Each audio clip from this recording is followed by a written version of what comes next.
Okay, so this is the light-dependent reaction. The blue lines are the membrane of the thylakoid that's present in the chloroplast. The orange bits of plasticine are protons. The green bits of plasticine are electrons. The little red bit there is the oxygen, so this is water. And we've got photosystem 2, photosystem 1, the ATP synthase, ADP and PI, and the NADP and the NADP reductase. Okay, so I'm going to show you non-cyclic photophosphorylation first. What happens is that photons will fall onto the thylakoid membrane.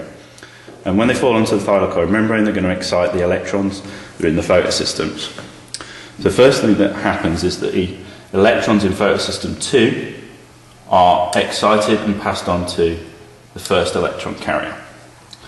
At the same time, the water splits up into oxygen and into protons and electrons. The protons stay within the intermembrane space. The electrons that are exiting the water are going to replace the ones that have been excited in photosystem 2. Okay? The electrons that have been passed to the electron carriers will move down a series of the electron carriers. And as they move through the electron carriers, you're also going to pump some protons through the membrane into the intermembrane space from the stroma. At the same time, the electrons in photosystem 1 are also being passed on to electron carriers. And the electrons that have gone through the first set of electron carriers are going to replace the ones that have just exited photosystem 1. Okay?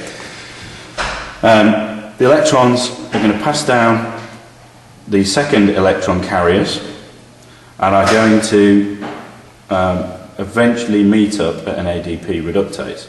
Okay, so the electrons are going to move to the NADP, and at the same time, the protons that are built up in the membrane space are going to move through the ATP synthase, and as they move through the ATP synthase, they're going to meet up with the electrons at the NADP and form reduced NADP. As they move through the ATP synthase, you get enough energy to attach another phosphate onto the ADP to make ATP.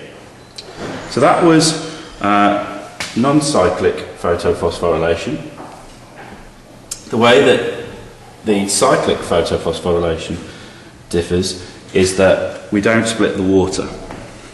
So what happens is the electrons in photosystem 1 are excited and they're passed to the electron carriers that we saw earlier.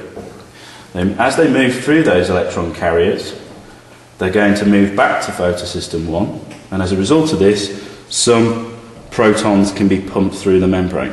And because the protons are pumped through the membrane, again we can phosphorylate ADP to make ATP.